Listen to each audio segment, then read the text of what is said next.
বাংলাদেশের জনপ্রিয় content creator শান্ত তুলি এবার নিজের মেয়ের বিয়ের ভিডিও ভাইরাল করে সোশ্যাল মিডিয়া থেকে লক্ষ টাকা ইনকাম করেছে। নিজেই সেই খবর এবার সোশ্যাল মিডিয়াতে নিজের ভিডিওর মাধ্যমেই শেয়ার করলো।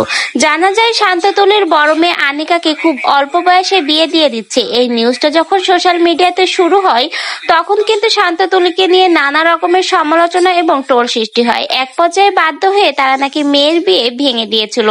এখন আবার দেখা যাচ্ছে জাঁকজমকপূর্ণভাবে আবারও মেয়ের বিয়ের অনুষ্ঠান চলছে। কিন্তু কথা হলো, আসলেই কি শান্ততুলির মেয়ের বিয়ে হচ্ছে না অন্য কারো বিয়ে হচ্ছে? কারণ শান্ততুলির মেয়ের বয়স খুবই কম, সে মাত্র ক্লাস 8-এ পড়ে। এই অবস্থায় মেয়েকে কি আসলেই কি শান্ততুলি বিয়ে দিয়ে দিচ্ছে? সোশ্যাল মিডিয়া থেকে জানা যায় শান্ততুলির মেয়ে ক্লাস 8-এ পড়া অবস্থায় নাকি তাকে বাল্যবিবাহ দিয়ে দিচ্ছে, আর বিয়েটা নাকি পারিবারিকভাবেই শান্ততুলি ঠিক করেছে।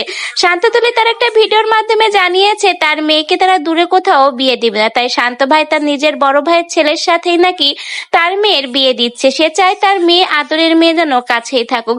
সোশ্যাল মিডিয়াতে এই ভিডিও প্রকাশ হওয়ার পর রীতিমতো সকলেই শান্ততুলিকে নানা রকমের ট্রোল করে। এক পর্যায়ে জানা যায় সকলের চাপের মুখে পড়েই নাকি শান্ত ভাইয়া তার মেয়ের বিয়ে ভেঙে দিয়েছে। এত অল্প বয়সে বাল্য বিবাহ দেওয়ার জন্য সোশ্যাল মিডিয়াতে সকলেই ক্ষিপ্ত হয়েছিল শান্ততুলির উপর। কিন্তু হঠাৎ আবার দেখা গেছে ধুমধাম করে হলুদ এবং বিয়ের অনুষ্ঠান, এবং সেই বিয়ের অনুষ্ঠানের ভিডিও পোস্ট করে শান্ত ভাইয়া নিজেই লিখেছে যে বিয়ের অনুষ্ঠান থেকে নাকি লক্ষ টাকা ইনকাম করেছে।